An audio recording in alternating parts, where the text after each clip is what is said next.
We hold these truths to be self-evident, that all men are created equal, that they are endowed by their Creator with certain unalienable rights, that among these are life, liberty, and the pursuit of happiness.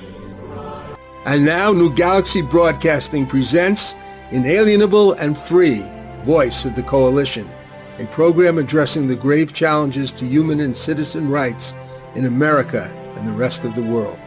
How can we, the people of Earth, take back the power and privileges granted to us by God and addressed so significantly in the Declaration of Independence? Our rights are inalienable, that is, given by God and incapable of being taken away from or given by another. These rights are the basis of liberty, the foundation of all life and happiness. The Coalition of Planetary Empowerment is an organization designed to give its members tools and information to empower them personally, in relationships and in business and employment, but also to give them a voice and the ability to help transform political and corporate governance to support the true needs and desires of people throughout the world.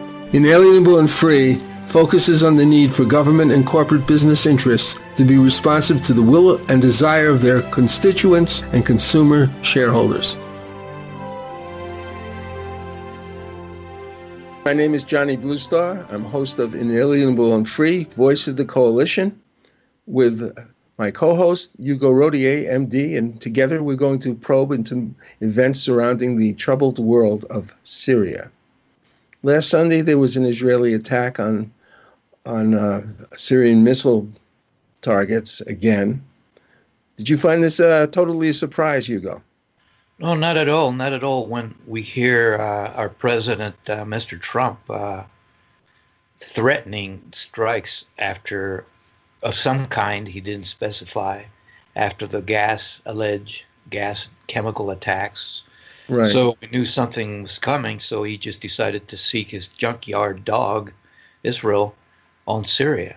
I don't have any proof, but smells like he just had Mr. Trump had Israel do his dirty work for him.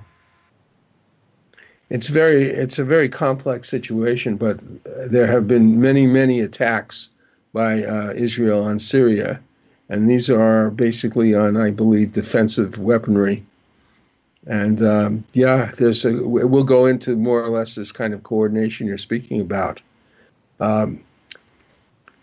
Frequently there's been a lot of discussion in the courts of the weight of pre-electoral comments by Trump on various policies of restricting immigration from Muslim countries. Do these comments, his pre-election comments, have any weight in measuring the motivation of these restrictive policies? The Supreme Court was looking at that. Can you judge his actions by what some people would call pre-election campaign jibber-jabber as to what his intentions really were? In other words, were his policies based on discrimination or truly for the security that they were postured as? If that kind of question is relevant about immigration, what do you think of these comments about Syria, Hugo? Here's a clip of Donald Trump's pre-presidential comments on Syria N16. Donald Trump sat down with Bill O'Reilly for a hilarious interview about his presidential run, and he said something already disqualifying on the issue of foreign policy. But this is like the lightning round here. You just tell me how you're going to solve these problems. ISIS. How are you going to defeat ISIS? I would hit them so hard. I would find our proper general. I would find the Patton or the MacArthur. I would hit them so hard your head would spin. Now remember, and I sent you the document, I said in 2004 we should not go in and do that whole thing with Iraq. It was a disaster because I said that Iran will take over and it'll totally destabilize the Middle East. But there's nobody bigger or better at the military than I am. Are you telling me you're going to send American ground troops into Syria? I'm not telling you anything. And the reason I'm not is because if I run and I win, I don't want them to know the game plan. Okay. Let me but just say something. If you want to hit them hard, I'm probably going to have to say I have a way that would be very effective with respect to ISIS. But when I watch Obama get up and talk about in 2 weeks we're doing this and in 3 weeks we're doing that. Put American ground troops in to chase them around? Take back the oil. Once you go over and take back that oil, they have nothing. But how do you take it back? Right, you have to go in. You have to go in. With ground troops? Well, you bomb the hell out of them, and then you encircle it, and then you go in, and you let Mobil go in, and you let our great oil companies go in. Right. Once you take that oil, they have nothing left. This is just amazing. Well, you got to give him something. You got to give him transparency. And so yes, he gets an A+. Right. So now we know exactly what's behind every rhetoric statement. I believe that what he said before totally applies today. No, it doesn't matter how much he might try to sugarcoat things or have Israel do. I think that's true of a lot of things, right? That's what you're saying, like the immigration issue. Exactly. I mean, and I'm the wrong person to ask because I'm an immigrant myself, a legal immigrant. I must add. I came in as a student, and then became a citizen. But no, I think that Mr. Trump is a total racist and bigot. Did I say that plainly? Yeah, I did. All right. And I think there's another side to it, though, which I see as being rather interesting as well, is he's got a tremendous number of followers who are evangelists. And I understand from listening to the news today that the polls are showing that white evangelist women are losing a little bit of their flavor for Trumpism. But nonetheless, it seems awfully strange that he's siding with bedfellows that are bigots, but he's also signing up with people whose religious beliefs seem to be rather in stark contrast to his actual behavior. Well, it has to give us pause when these people, the evangelists, believe in a rapture, which is a way of saying that we're going to go and wage war in the Middle East, and then Earth will go to hell, and then the good people, them, will go to heaven, and the rest of us will die. So I don't believe in any of that, and I hope they're not serious about it. But yeah, well, there's a similar Armageddon view of some of the extremists, particularly in Iran, about that somehow something that happening to Israel would spark in the coming of the next imam. So right. It's kind of strange. It seems like there's a lot of Armageddon stories, even in cultures that are completely different in their view of reality, or at least in conflict with each other. So it's hard to piece all these things together. Right. Exactly. But Trump's Secretary of State now is very much of a sort of an evangelical, and he's been said to have started when he was in the head of the CIA, Pompeo. He had various, I guess, spiritual discussion groups about the Bible in the CIA headquarters, which made some people uncomfortable. I've seen a news clip of Pompeo talking to evangelists from a pulpit, talking about the rapture. And I hope he's not serious. I hope he was just there getting their vote, their favor, sucking up to them. Because if he's serious, we're in deep doo-doo. Yeah, there's the fear that some people who believe in this, and I'm sure, Hugo, there's different varieties of that belief. But there is definitely one which says that all this catering to Israel is a preliminary to its destruction, not necessarily by these people, but by virtue of prophecy, which is a frightening thing. But speaking of frightening things, let's just tune in for a second on this Israeli attack on Iranian-based Syrian bases that we were speaking of in N-17.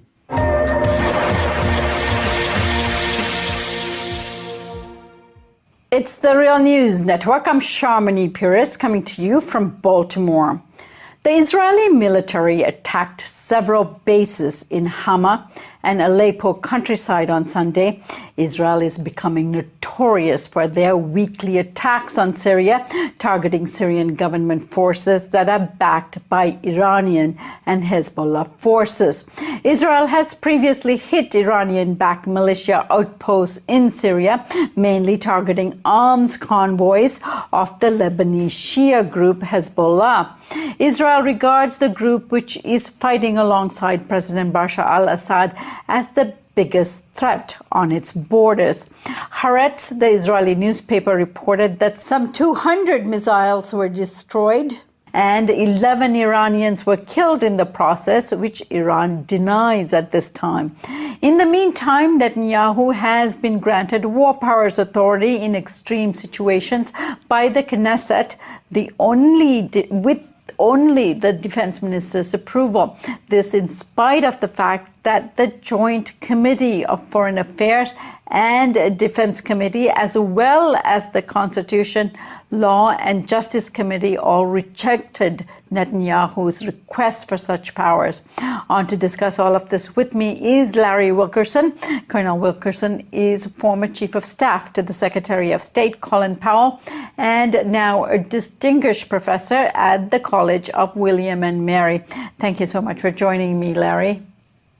Good to be here. Larry, what is the purpose on the part of Israel pursuing this kind of aggression in Syria, antagonizing Iran at a time when this war is actually coming to a closure?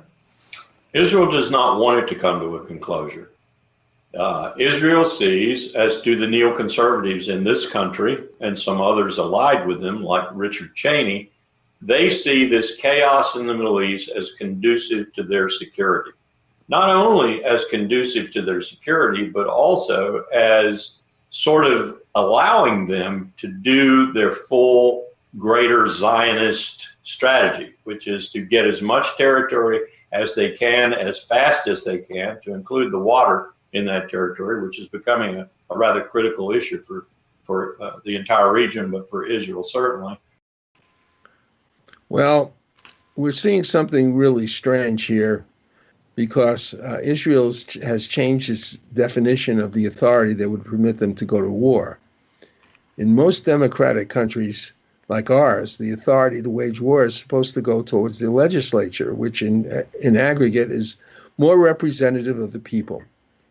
In our country, despite the fact that that power is clearly vested in the Congress, only Congress is supposed to declare war, as the Constitution says, this authority is being more than ever given to the president, who's attacked Syria twice with the justification that the use of chemical weapons is a red line, which Obama originally said, giving the U.S. the right to attack.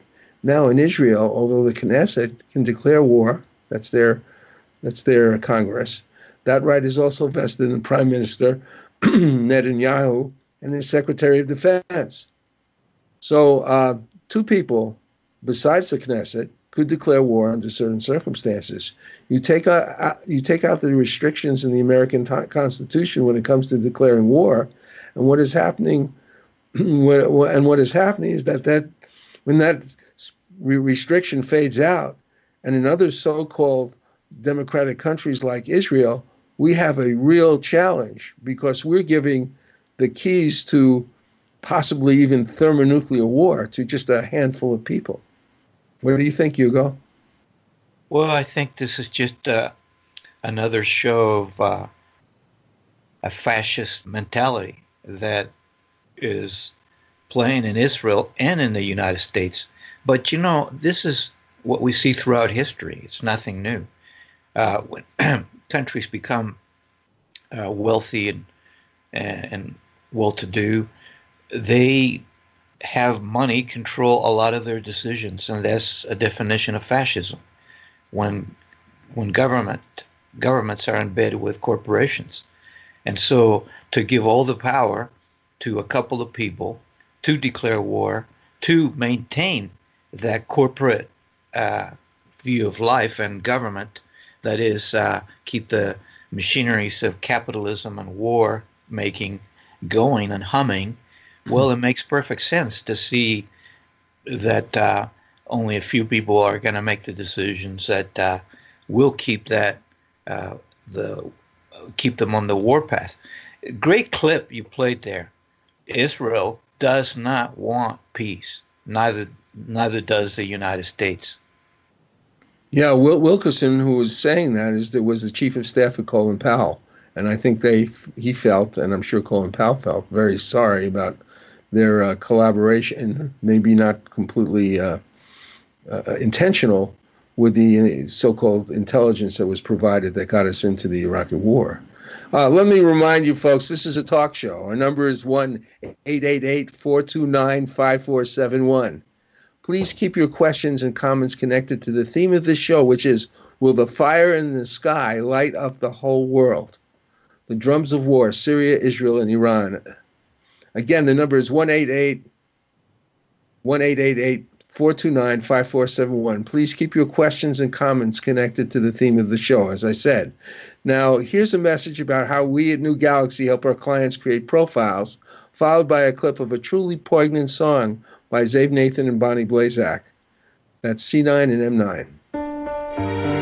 This is Johnny Bluestar, CEO of New Galaxy Enterprises, a media content development company. One of the most important positioning strategies in this world of social media is the profile. This could be, of course, a profile on Facebook, LinkedIn, and Twitter, speaking of the most popular. But profiles are also used in personal and business websites, prospectuses, brochures, authors' bios for books and publisher presentations on record albums and film investment presentations. We've been involved in these kinds of content and would be happy to help you put your best foot forward. To learn more about New Galaxy, see samples of our work, or talk to us about your project, please go to www.newgalaxyenterprises.com and fill out the contact form.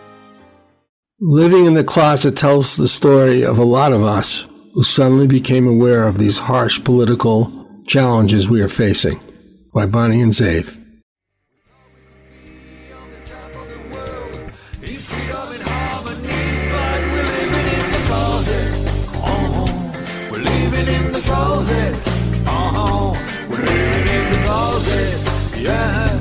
We're living in the closet.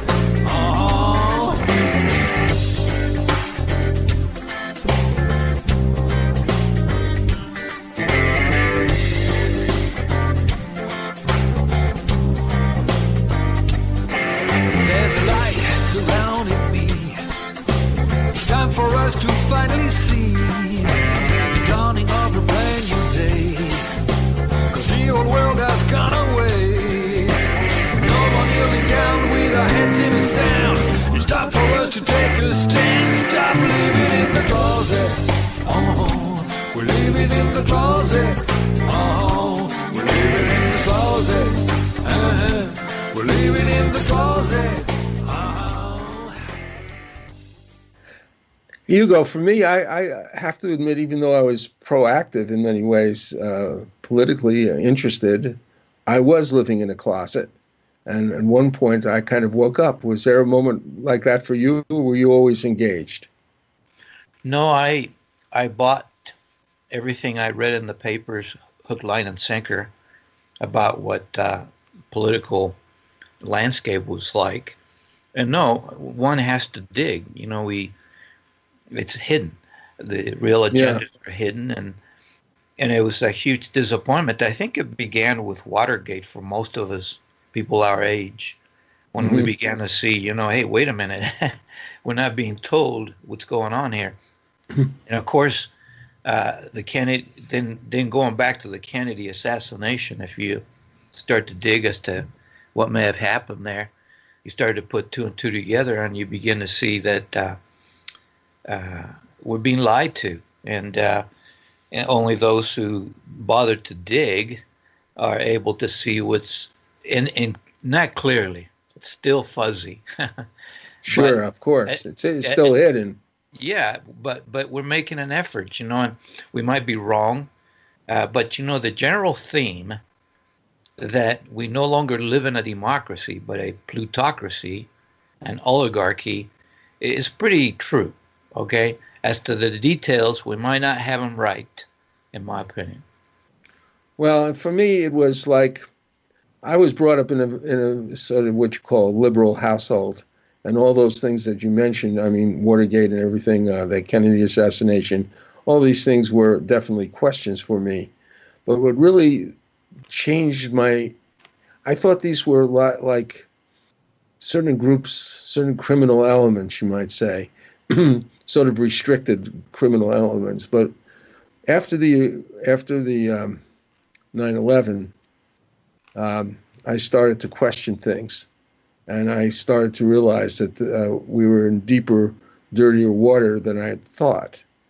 And speaking of all that lack of clarity and suddenly realizing something seems strange, I want to talk about and present a little bit about what Prime Minister Netanyahu is up against now. He's trying to get rid of the current Iranian deal with the United States and other countries. That's coming up very fast. I believe May 12th, the president is supposed to decide whether he's going to sign in that they've kept their promises and the sanctions will continue to be removed, or try to back out of it. And shortly following the last attack by Israel, Netanyahu gave a very public announcement of alleged proof that Iran had violated its agreement with the U.S. and other countries to stop their efforts at obtaining nuclear weapons. Let's listen to it. N18. הערב אנחנו נציג לעולם מידע שלא נחשף אף פעם. Tonight we will present the world never before exposed information, and it's an intelligent achievement, one of the biggest Israel has known. As I'd like the international community will hear what I have to say and understand it. And I will talk in English and afterwards in Hebrew. Good evening. Tonight we're going to show you something that the world has never seen before. Tonight, we are going to reveal new and conclusive proof of the secret nuclear weapons program that Iran has been hiding for years from the international community in its secret atomic archive. We're going to show you Iran's secret nuclear files. You may well know that Iran's leaders repeatedly deny ever pursuing nuclear weapons. You can listen to Iran's Supreme Leader, Ali Khamenei. I stress that the Islamic Republic has never been after nuclear weapons. You can listen to Iran's President, Hassan Rouhani. Nuclear weapons and other weapons of mass destruction have no place in Iran's security and defense doctrine and contradict our fundamental religious and ethical convictions. This is repeated by Iran's Foreign Minister, Javad Zarif. We didn't have any program to develop nuclear weapons. Anyway, we consider nuclear weapons both irrational as well as immoral. Well, tonight I'm here to tell you one thing. Iran lied. Big time. After signing the nuclear deal in 2015, Iran intensified its efforts to hide its secret nuclear files. Well, that is very interesting, that last thing he said, because it's talking about hiding the files. Most countries, we all knew that they were lying at a certain point, because that's why we moved in on being more aggressive. Most countries seemingly disagreed with this alleged proof of Netanyahu's for a variety of reasons. Let's listen to some comments on that in 19.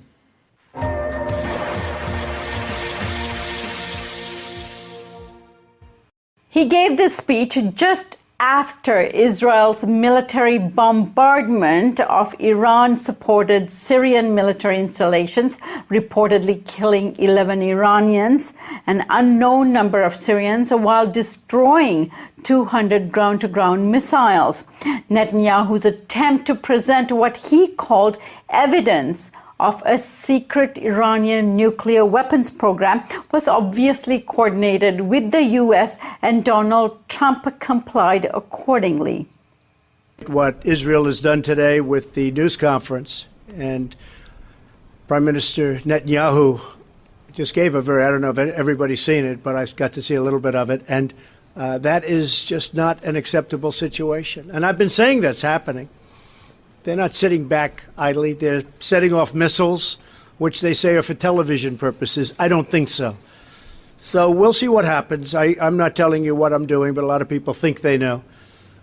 These escalation tactics are coming from Israel at a time when Donald Trump is expected to render a decision on if the U.S. will continue to waive the sanctions against Iran on May 12th.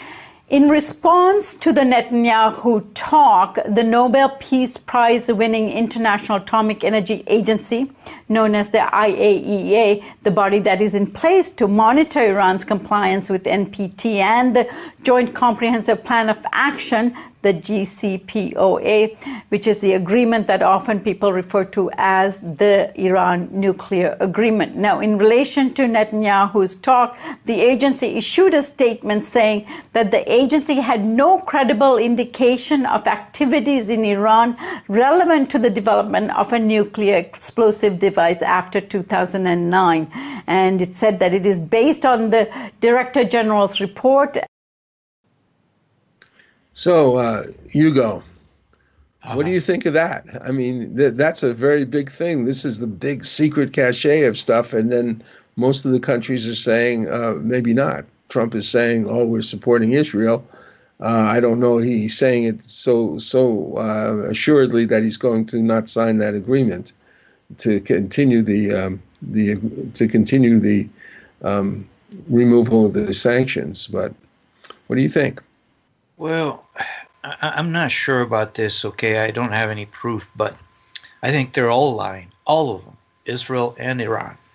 Look, when you're at war, you're going to try to get the biggest stick you can find.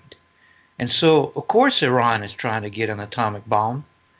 Wouldn't you, if you're at war and you're living right next to I wouldn't if these sanctions were crippling us and that there was adequate inspection. I would probably not do that.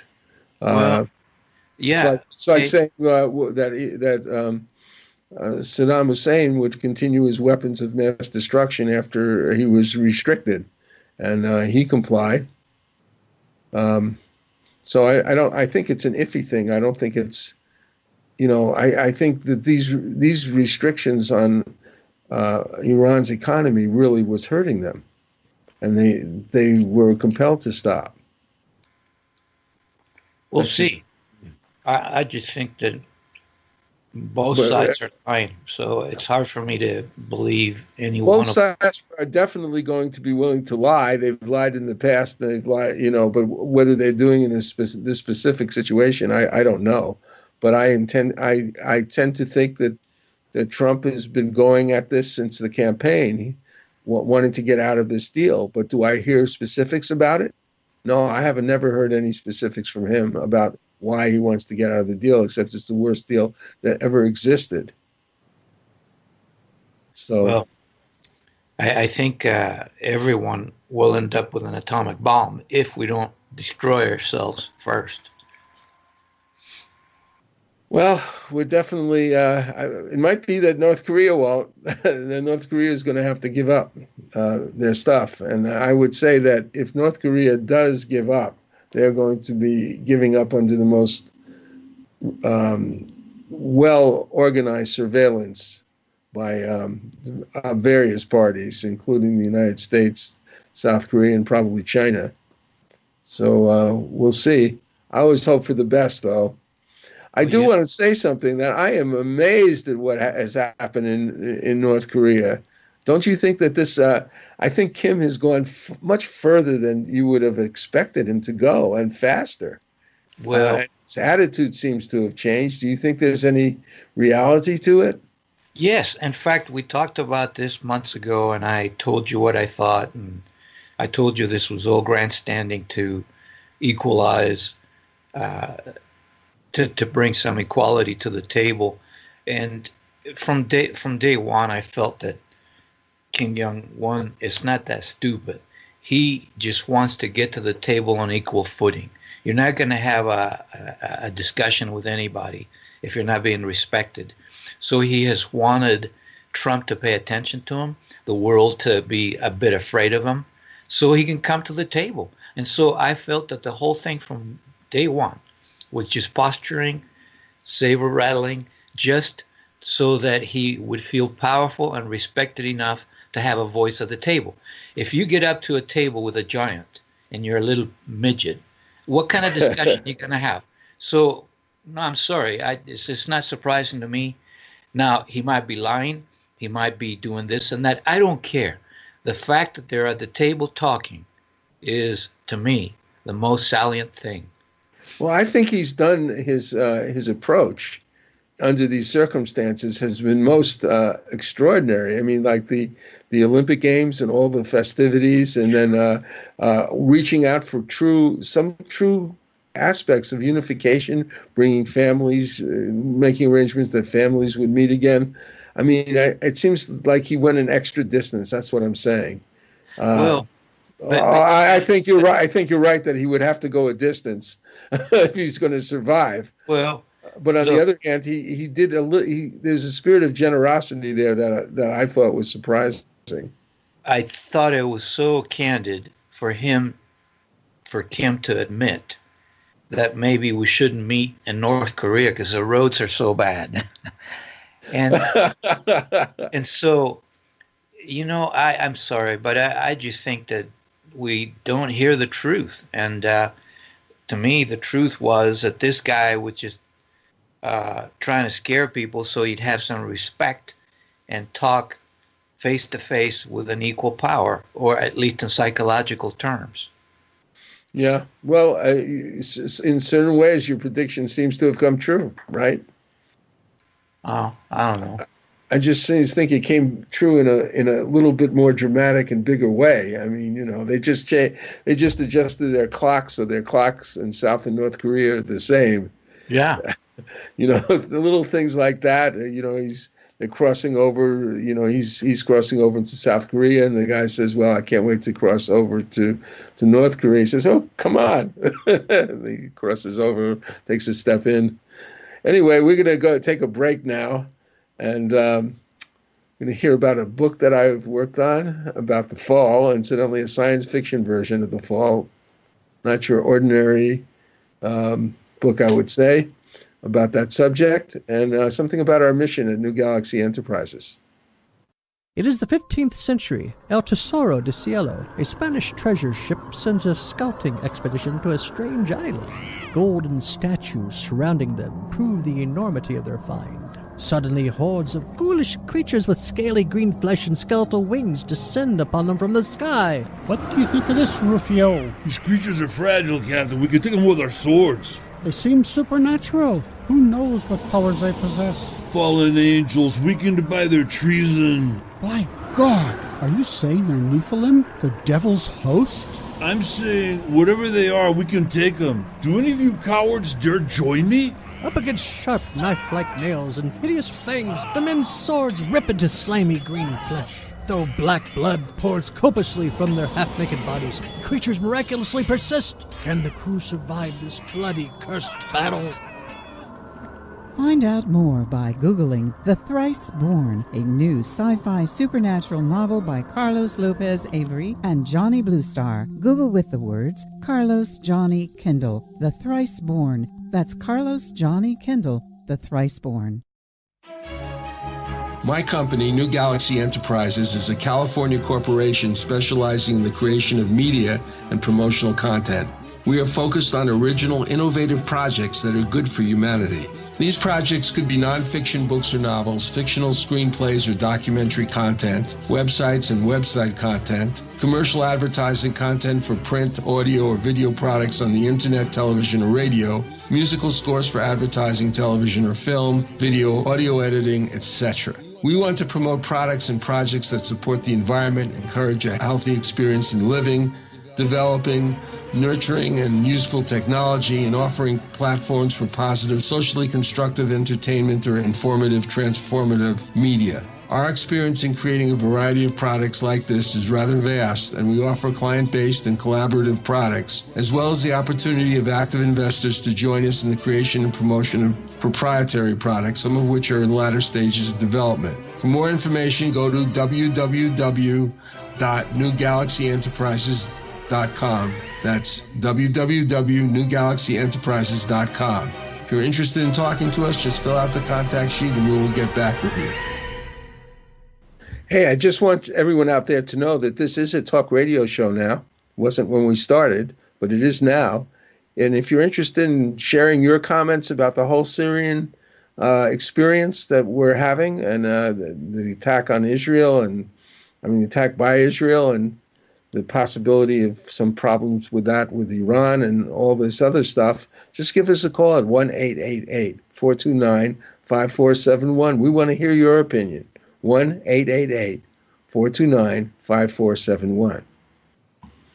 So, in our last program, we talked about alleged false flags in the chemical attacks on civilians in Syria, whereas it's hard to prove things at this distance about whether or not both of those recent incidents involve U.S. retribution for Assad's so-called use of these weapons. It's not hard to see a rush to attack these facilities before getting the approval of Congress, before vetting the reality of the accusations in the Security Council and creating a real investigation.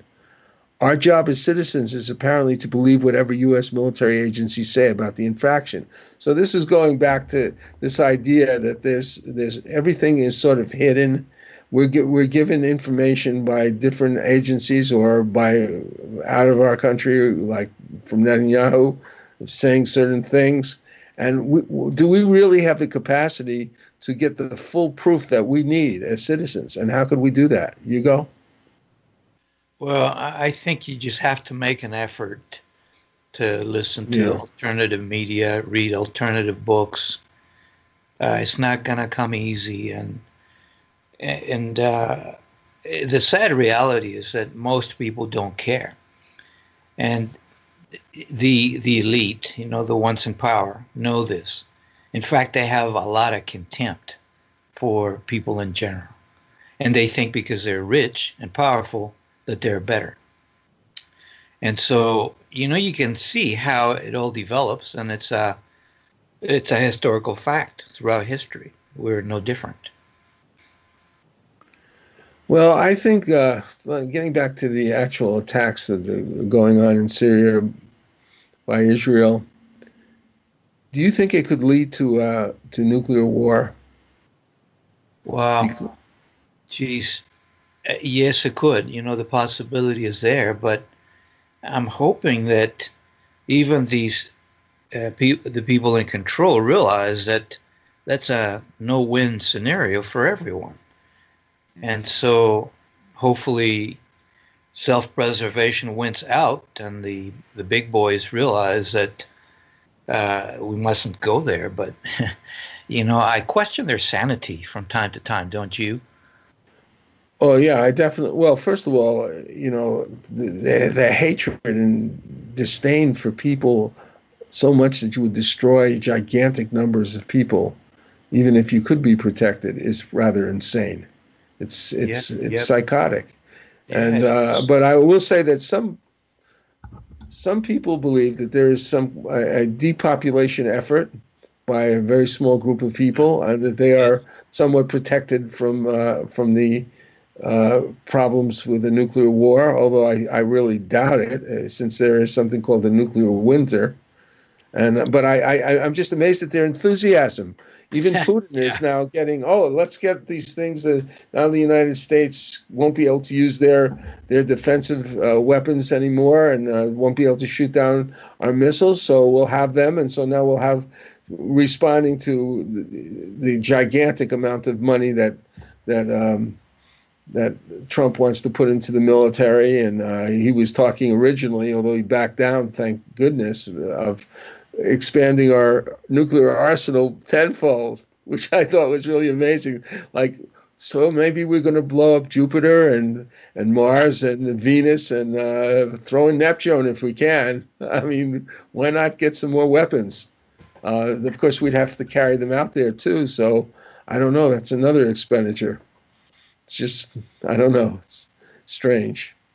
It all fits in with a materialistic view of the world. And by that, I mean the riches of the world, power. And it's so sad to see a lot of so-called religious people buying into this approach to life. Even though they claim to be spiritual, no, they're in the throes of materialistic thinking. I think a truly spiritual person will want peace, cherish peace and tranquility and equality and freedom and all those things that you talk about in your show. And so the discussion could lead into what do we believe the word religion and churches mean. But we won't go there today. I want to go there a slight bit in saying that I believe that conscience, that is caring for other people and trying to do the right thing, is a reflection of higher consciousness, right? Which I call the divine presence. People call it by many names. I believe that Jesus called it the kingdom of God in the New Testament, sometimes somewhat misinterpreted as to the many levels of that particular idea of the kingdom of God. But so what I see here is many people who identify themselves with certain religious convictions, they seemingly don't mind this, that a great number of the world, I mean, maybe the majority of the world, either gets destroyed in some kind of holocaust or they're tortured forever somewhere. So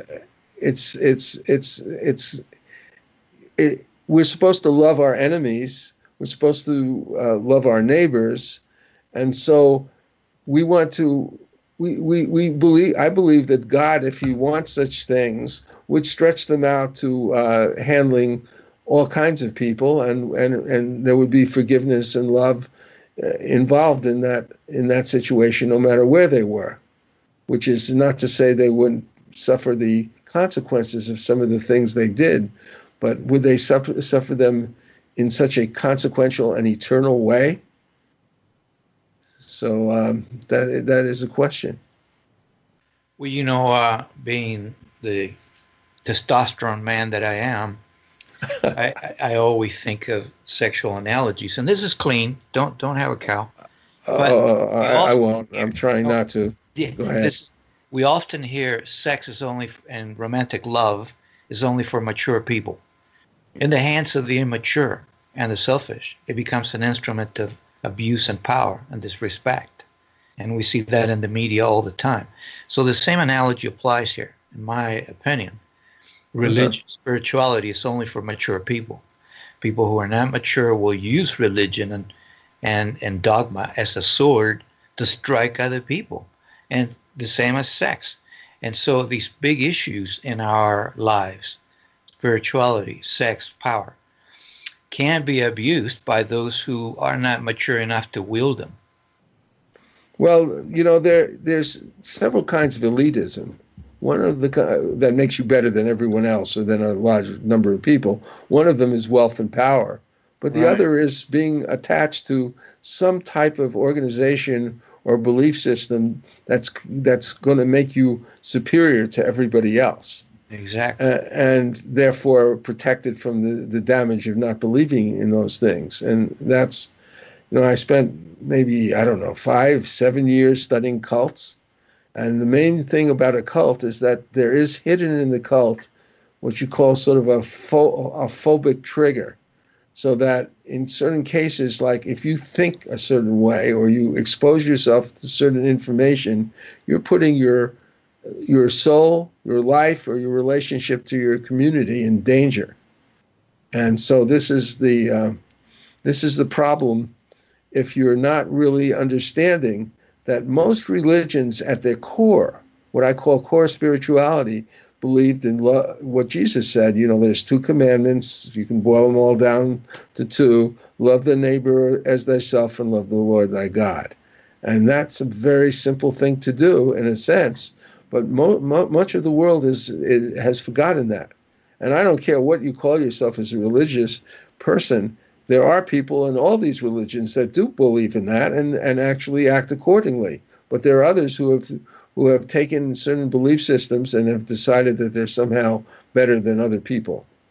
Well, that's you're saying the same thing in different language. Yeah, so course. yeah, exactly. Well, I was hoping that maybe today you'd take the time to update our listeners with some wisdom from your incredibly large cachet of information about true health.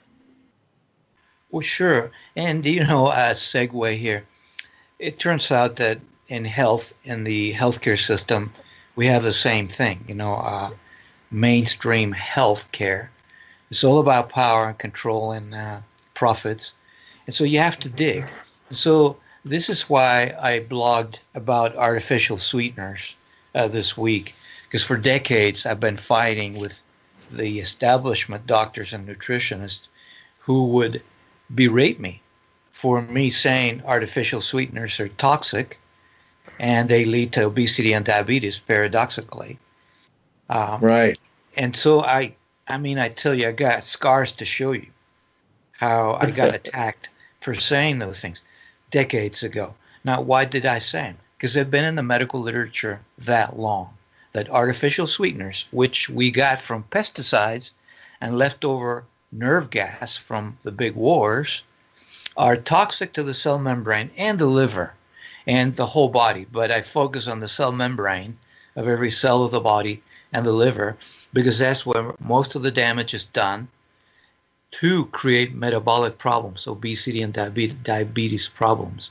And so, sure enough, a huge article came out again last week, reiterating what I just told you. Artificial sweeteners promote obesity and diabetes because they mess your metabolism in the cell membrane of all cells, in the liver and the gut flora.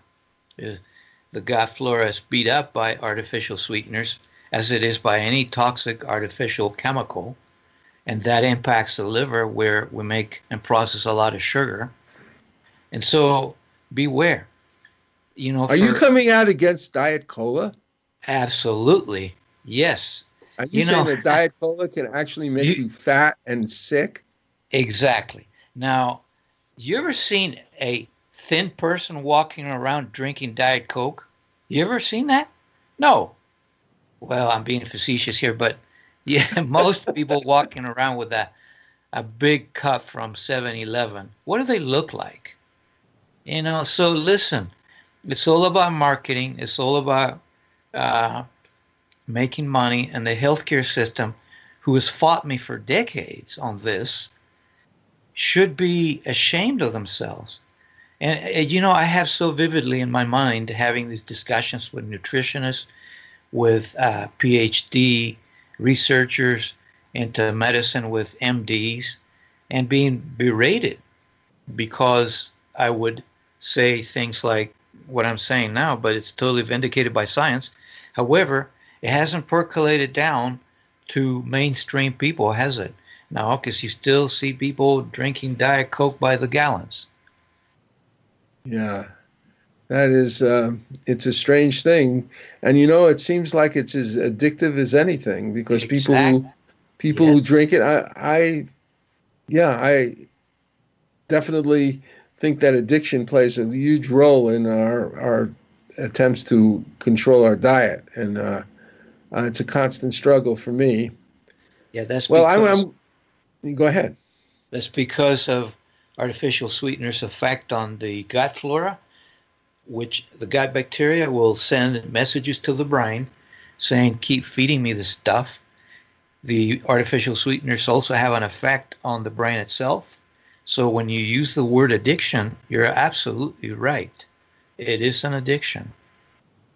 Yeah. Well, listen, I'm going to play a little promo for you, Doctor. So that, and then we're moving towards the end of the show, and I want to thank you for, contributing today. I always find it really fascinating what you say. So here's C10.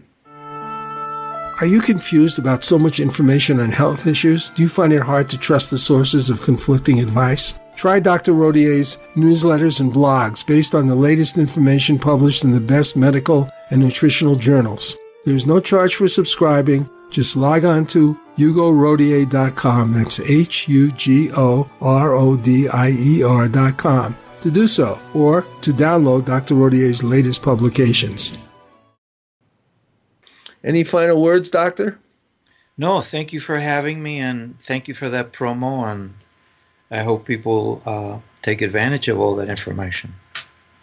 Well, thank you, too. And also thanks to Don Newsom for his continual help on overseeing our programs. Thanks a lot, Don. And to his brother, Doug, for helping us see the multiple advantages of working with BBS Radio. BBS Radio is a fantastic place for all kinds of information that you do not find in major media. So I suggest that you try it out.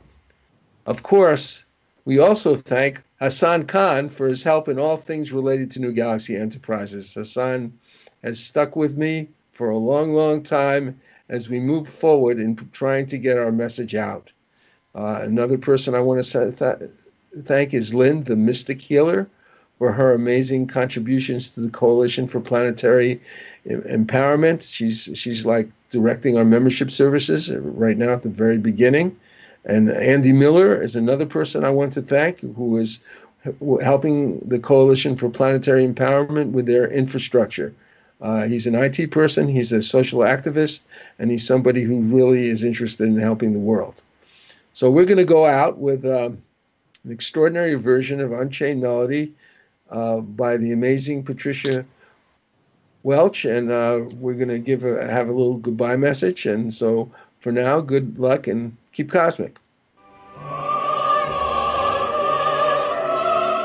Thanks for joining Dr. Rodier and I on Inalienable and Free, Voice of the Coalition. As we go about developing our new organization, the Coalition for Planetary Empowerment, we hope you will consider the importance of taking part in the electoral processes of your government and asserting the rights you have to vote for the companies you respect and love by casting your ballot as a shareholder or as a consumer with what you buy. We hope soon to make this possible through a social network responsive to your needs to dialogue about your rights as a citizen, but also to be able to effectively act in concert with like-minded colleagues to find representatives of government and business executives who will hear your voice and appreciate your message. See you soon.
wait for me.